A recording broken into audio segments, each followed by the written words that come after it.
Est-ce que vous savez à quoi ressemblait la toute première affiche de Star Wars Un Nouvel Espoir sortie en 1977 ? Vous êtes jamais posé la question ? Eh bien moi oui. Et croyez-moi, l'histoire est bien plus surprenante qu'on ne l'imagine. Je me suis beaucoup amusé à cette guerre des étoiles, mais enfin, c'est pas un film qui est destiné à révolutionner le monde ni le cinéma. Dans cette vidéo, vous allez donc non seulement découvrir quelle a été cette première affiche, mais vous allez aussi voir comment ces affiches de l'épisode 4 ont évolué dans le temps. Parce que oui, il y en a eu un paquet. Certaines sont restées à l'état de brouillon et n'ont jamais été dévoilées au public, tandis que d'autres, elles ont eu leur moment de gloire, avant d'être remplacées par de nouvelles versions. Bref, à l'époque, les affiches Star Wars, c'était tout un bordel. Mais pas de panique, je vais remettre un petit peu d'ordre à tout ça en vous ramenant dans les années 70. Nous sommes en 1976, un an avant la sortie de Star Wars au cinéma. La réalisation du film a commencé depuis le mois de mars et se révèle éprouvante. Entre des conditions climatiques difficiles, des problèmes techniques, un planning qui prenait du retard et des tensions avec les équipes de tournage, tout ça combiné fera que George Lucas se fera hospitaliser pour cause de surmenage. Et comme si ça ne suffisait pas, le premier montage est une catastrophe et il faut quasiment tout reprendre de zéro. Bref, le tournage du premier film Star Wars, ça n'a pas été une partie de plaisir. Mais heureusement, George Lucas obtient que son film soit repoussé de Noël 1976 à l'été 1977. Il va gagner 6 mois. Ce qui permettra non seulement de peaufiner le montage et les effets spéciaux, mais aussi de prendre le temps pour bien communiquer sur ce film auquel, rappelons-le, les studios ne croyaient pas vraiment. Et donc, assez rapidement, George Lucas se met à la recherche d'un illustrateur capable de produire un premier poster. Sauf qu'à ce stade, le film est toujours en tournage et comme c'était souvent le cas à l'époque, les artistes qui faisaient les affiches n'avaient pas forcément accès aux images du film. Et alors sur quoi ils pouvaient se baser ces illustrateurs ? Ils vont se baser sur le travail d'un mec en particulier, Ralph McQuarrie. Et alors là, attention, si vous ne savez pas qui est Ralph McQuarrie, laissez-moi ouvrir une petite parenthèse. Ralph McQuarrie était un illustrateur et artiste conceptuel américain qui a été engagé par George Lucas dès 1975 dans le but de définir toute l'esthétique visuelle de Star Wars, de R2D2 à Dark Vador, en passant par le Faucon Millenium, l'étoile noire, la planète Tatooine et tout le reste. Ce mec est une véritable légende. Ses illustrations, composées d'une multitude d'esquisses, de concept arts et de storyboards, vont donc devenir une base de travail indispensable pour les dessinateurs chargés de créer les premières affiches. Voilà pour la petite mise en contexte. On en arrive donc maintenant à la toute première affiche Star Wars.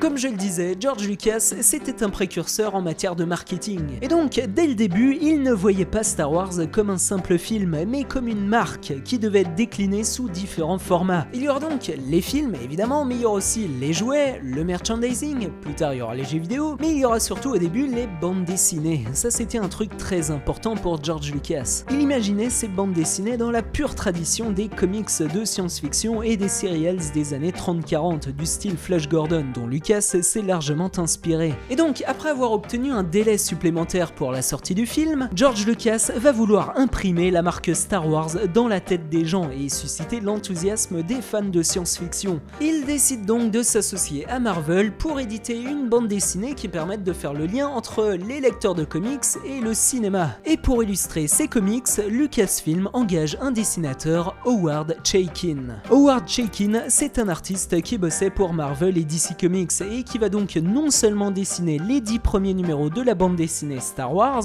mais aussi la toute première affiche du film, un an avant sa sortie au cinéma. Et cette affiche, la voici. Alors il s'agit plus d'une affiche promotionnelle qui met en scène les personnages principaux dans un style bande dessinée. On reconnaît facilement Luke Skywalker au centre, Dark Vador en fond, la princesse Leia, Han Solo et Ben Kenobi. Cette affiche connaîtra plusieurs versions, et celle que je tiens entre les mains, c'est celle qui est esthétiquement la plus proche du film. Surtout quand on la compare à la toute première esquisse qui avait été utilisée pour la couverture du comics. Et donc, après avoir été validée par la production, 1000 exemplaires de cette affiche seront imprimés et vendus 1,75$ lors de la Comic Con de 1976. Sauf qu'à ce moment-là, personne n'avait entendu parler de Star Wars, la hype elle est inexistante. Résultat, ils finissent par les donner gratuitement. Aujourd'hui, cette affiche est connue sous le nom de The Chaykin ou Poster Number 1 et elle est très prisée des collectionneurs du fait de sa rareté. Ce poster peut donc être considéré comme la toute première affiche Star Wars. Et pourtant, elle ne sera pas retenue par Lucasfilm à la sortie du film qui préférera une autre version.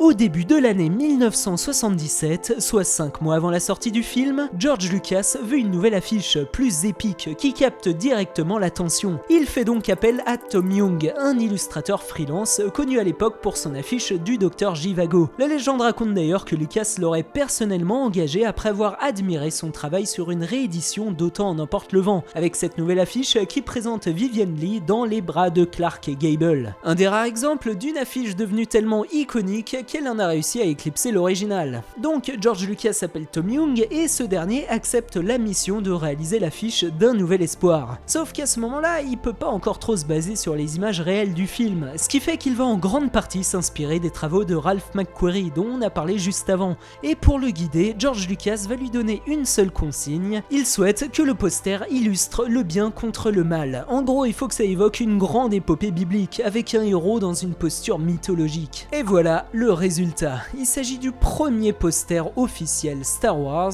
aussi appelé Style A, et c'est le premier d'une petite série. On retrouve donc en premier plan un Luke Skywalker méconnaissable, torse nu et sabre laser brandi au-dessus de la tête, mais surtout un Luke Skywalker avec une musculature absolument démente. On est loin du jeune fermier de 19 ans, là on est plutôt dans un style qui rappelle Musclor, on frôle carrément l'iconographie christique. Et donc à ses pieds on retrouve une princesse Leia cheveux au vent, blaster à la main et en tenue ultra sexy. Là Tom Young pousse encore d'un cran le curseur puisque la pose n'est pas anodine, il s'est clairement inspiré des couvertures pulp des comics de l'époque. D'ailleurs, pour la petite anecdote, comme Tom Young n'avait pas de photo de Carrie Fisher en princesse Leia, il aurait demandé à sa femme de poser pour lui. Voilà qui est intéressant. Bref, sur cette illustration, il y a d'autres éléments aussi. On retrouve le casque de Dark Vador qui occupe la moitié du poster, entouré d'un ciel étoilé, et puis il y a sur le côté gauche des X-Wing qui montent en chandelle devant l'étoile noire. Voilà pour ce poster signé Tom Young, et sachez que cette version sera dans un premier temps publiée dans une brochure, et le dessin sera accompagné d'un texte qui est censé résumer l'intrigue du film pour des gens qui n'ont jamais entendu parler de Star Wars.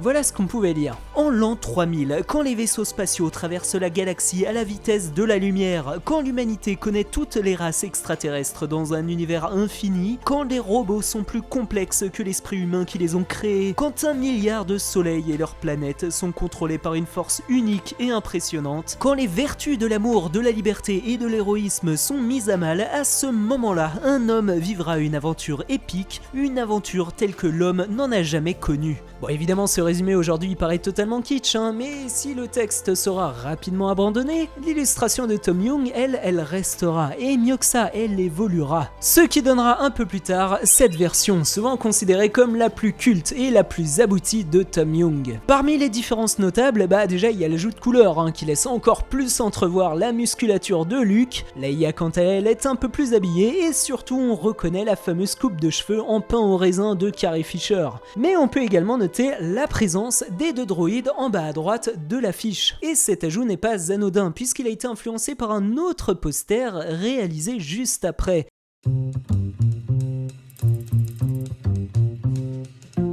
Et oui, puisque George Lucas, qui est assez perfectionniste, n'est toujours pas pleinement satisfait. Il trouve l'illustration de Tom Young trop sombre et il avait peur de pas toucher les jeunes spectateurs. C'est pourquoi, une semaine avant la sortie du film au cinéma, Lucasfilm va commander en urgence un nouveau poster. Pour ça, la production va faire appel aux 2 frères jumeaux Greg et Tim Hildebrand, qui seront chargés de reprendre la version de Tom Young en la rendant plus fun et plus proche de l'esthétique et comic book. Et donc, en 36 heures seulement, les 2 frères Hildebrand vont créer leur propre version, la version Style B que voici. Comme vous pouvez le constater, ils vont reprendre l'illustration de Tom Young, mais ils vont intensifier les couleurs et renforcer le contraste. Et là, tout ressort beaucoup mieux, les vaisseaux sont beaucoup plus visibles, en arrière-plan, les 2 frères ont ajouté le décor de Tatooine avec Mos Eisley en fond, et surtout, on retrouve les 2 droïdes dans le coin inférieur droit, ce qui, comme je l'expliquais juste avant, encouragera Tom Young à faire de même pour son poster style A. Voilà pour ce poster style B qu'on doit aux frères Hildebrand.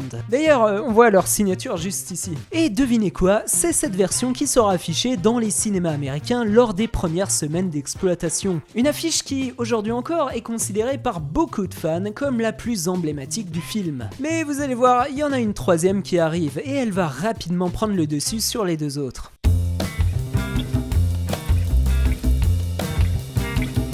2 mois après sa sortie, Star Wars Un Nouvel Espoir fait un carton au cinéma, un carton aussi monumental qu'inattendu. George Lucas décide alors de commander un nouveau poster plus réaliste, avec des personnages plus reconnaissables, dans le but de surfer sur la hype et d'accompagner la sortie britannique en décembre 1977. Et pour ça, Lucasfilm fait appel aux artistes Tom Beauvais et Tom Chantrell et les met en compétition dans le but de retenir la meilleure affiche. Le premier, Tom Beauvais, va dessiner ce poster avec Luke et Leia en premier plan. C'est un poster très rare et très convoité des collectionneurs puisqu'il ne sera pas retenu, Lucasfilm préférant la version de Tom Chantrell. Il faut dire que Tom Chantrell, c'était pas n'importe qui. Il était assez connu à l'époque, notamment pour avoir illustré une pelletée de films d'horreur de la Hammer, dont le film 1 million d'années avant Jésus-Christ avec Raquel Welch et son fameux bikini en fourrure. Et c'est ainsi qu'on se retrouve avec ce poster qu'on a tous déjà vu au moins une fois dans notre vie. Il s'agit du poster style C. Terminés les dessins conceptuels, les acteurs sont désormais bien plus détaillés et réalistes. On retrouve tous les personnages du film en pleine action, il y a une explosion, un combat spatial, ça tire de partout, bref, c'est hyper dynamique, mais ça conserve aussi cette idée de trinité. D'ailleurs, apparemment, Tom Chantrell aurait lui aussi demandé à sa femme de poser dans le jardin avec une épée, histoire de s'en servir comme modèle. Apparemment, ça a l'air d'être une habitude dans le métier. Et pourquoi pas ? Voilà donc pour ces 3 affiches qui accompagneront la sortie de Star Wars au cours de l'année 1977. On a le style A qui a posé les bases, le style B plus coloré et le style C plus réaliste et spectaculaire, idéal pour le grand public. Ces 3 affiches ont largement contribué à ancrer Star Wars dans la culture populaire. Ces illustrations seront d'ailleurs régulièrement utilisées quand il s'agit de représenter la trilogie originale, comme c'est le cas par exemple avec ce magnifique jeu sorti sur Game Boy Advance. Et aujourd'hui encore, elles n'ont toujours pas pris une ride, Disney n'hésitant pas à les réutiliser quand il s'agit de produire des produits dérivés avec un style un peu rétro. Parce que oui, le vintage, ça fait vendre aujourd'hui. Mais attention, l'histoire n'est pas terminée, puisqu'il existe un 4e poster qu'on appelle parfois le poster style D.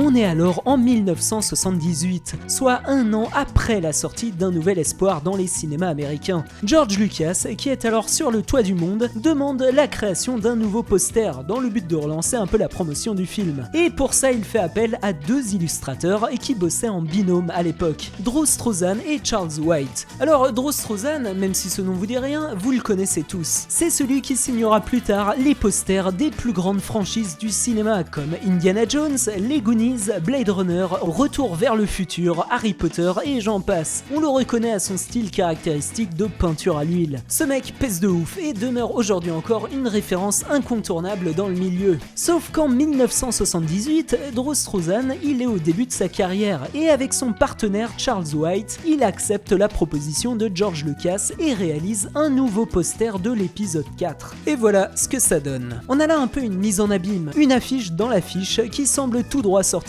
des rues de Mos Eisley où on retrouve Leia dans les bras de Luke pendant la scène du grappin. En bas on a le Landspeeder, les 2 droïdes, un insert avec la tête de Han Solo, Chewbacca en bas à droite, on a même des petites Jawa, et évidemment Ben Kenobi et Dark Vador de part et d'autre de l'affiche. Alors bon, est-ce que cette version style D s'inscrit dans la droite lignée des 3 autres versions dites officielles ? Ça fait débat. Mais en tout cas, c'était important d'en parler parce qu'il s'agit de l'affiche préférée de George Lucas. It's very unusual as a poster, and it's still unusual as a poster, and I think that's going to stand out as an important part. D'ailleurs, pour la petite histoire, sachez que l'original a disparu pendant 30 ans avant de réapparaître dans les années 90. Et au final, Drew Struzan et Charles White l'ont offert à George Lucas en personne. Et alors là, il va y avoir un petit moment de tranquillité puisque aucune nouvelle affiche ne sera commandée par Lucasfilm, du moins jusqu'à un certain temps. Le contraire serait étonnant.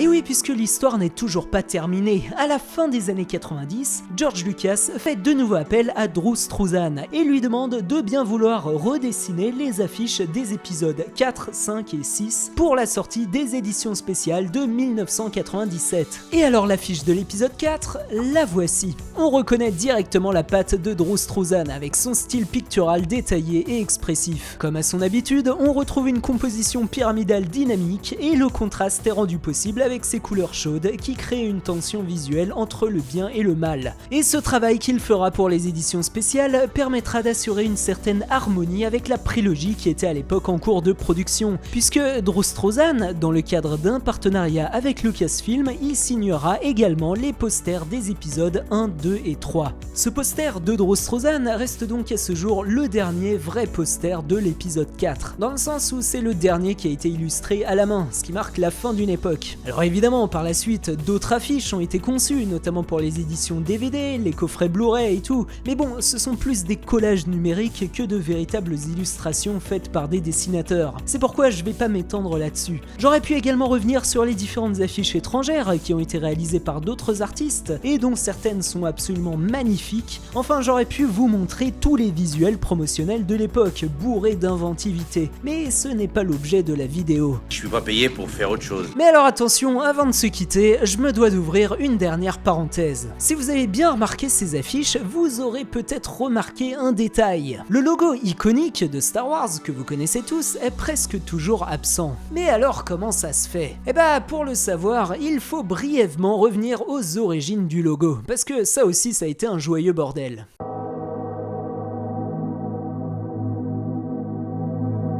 Le tout premier logo Star Wars dont on connaît l'existence et qu'on voit juste ici a été designé par Ralph McQuarrie. Cette première identité visuelle sera surtout déclinée sous la forme de stickers dans le but d'orner les boîtes de films et les courriers de production. Mais en 1976, George Lucas commence à comprendre qu'il faut quelque chose de plus percutant. C'est pourquoi il engage le graphiste Joe Johnston qui crée ce nouveau logo, un logo qui sera apposé sur différents supports comme des papiers en tête, des panneaux promotionnels, mais aussi les premières affiches du film comme celle de Howard Chaykin. Et il était question dans un premier temps de conserver ce logo. Mais alors pour des raisons un petit peu obscures, George Lucas reviendra sur cette décision et il commandera un troisième logo plus impactant. Pour ça, il fait appel au graphiste Dan Perry, un concepteur réputé pour ses séquences d'ouverture de films et qui avait collaboré avec d'autres figures du nouvel Hollywood comme William Friedkin ou Martin Scorsese. Il crée alors ce logo en forme de trapèze qui fait évidemment référence à la fameuse intro de Star Wars dont Dan Perry est également à l'origine. Et alors à ce moment-là, tout le monde chez Lucasfilm est persuadé d'avoir trouvé le logo parfait. C'est la raison pour laquelle on le retrouvera sur différents posters officiels. Mais c'était sans compter le caractère pointilleux de George Lucas qui n'était toujours pas pleinement satisfait. En fait, ce qui était gênant, c'est que la forme du logo n'était pas vraiment typographique, ce qui le rendait difficile à imprimer sur les produits dérivés. Et vous savez à quel point les produits dérivés étaient très importants aux yeux de George Lucas. C'est pourquoi, toujours en 1976, Lucasfilm va embaucher Suzy Rice, une jeune femme qui bossait pour une agence de pub. George Lucas va donc lui demander de concevoir un quatrième logo, mais cette fois-ci il va lui donner des instructions précises. Il veut que le logo soit fasciste et intimidant. Ouais, c'est lui qui a dit ça. Suzy Rice va donc se plonger dans tout ce que la propagande du Troisième Reich avait pu produire et après avoir bien digéré tout ça, elle va commencer à travailler en s'inspirant de la célèbre police de caractère Helvetica Black. Une police de caractère carrée, impactante et sans fioritures. Et c'est comme ça qu'elle créera le célèbre logo qu'on connaît tous. Et là, surprise, Lucasfilm valide le logo et commence à l'utiliser sur plusieurs brochures et panneaux publicitaires. Il faut dire que ce logo, contrairement à celui en trapèze, avait l'avantage de pouvoir tenir sur une seule ligne, ce qui était très utile dans la production des visuels. Mais attention, ça ne s'arrête pas là. Ce logo avait tellement plu à Lucasfilm que un beau jour, Suzy Rice recevra un coup de fil de Gary Kurtz, le producteur du film, qui lui annonce avoir décidé au dernier moment de remplacer le logo en trapèze par le sien pour la séquence d'ouverture du film. Et c'est ainsi qu'on se retrouve avec ça. Alors bon, comme vous l'avez remarqué, il y a eu des petites différences par rapport à la première version de Suzy Rice, notamment sur le W qui prendra une forme plus classique pour des raisons de lisibilité et d'uniformité. Mais en tout cas, c'est bien à Suzy Rice qu'on doit aujourd'hui ce logo emblématique. Et pour la petite anecdote, l'ajout tardif du logo dans la séquence d'introduction se fera tellement au dernier moment que Suzy Rice ne sera même pas créditée à la fin du film. La production lui avait expliqué que le générique avait déjà été fait et qu'il aurait fallu tout reprendre de zéro si on avait voulu l'inclure. C'est pourquoi son nom ne sera rendu public que bien plus tard. C'était donc l'occasion de lui rendre un petit hommage. Surtout ne me remerciez pas tous à la fois. Voilà donc pour cette vidéo, voilà pour ces affiches magnifiques. Merci d'avoir regardé cette vidéo jusqu'au bout, j'espère que vous aurez appris des petites choses. En attendant, pensez à vous abonner pour suivre mon travail et à très bientôt.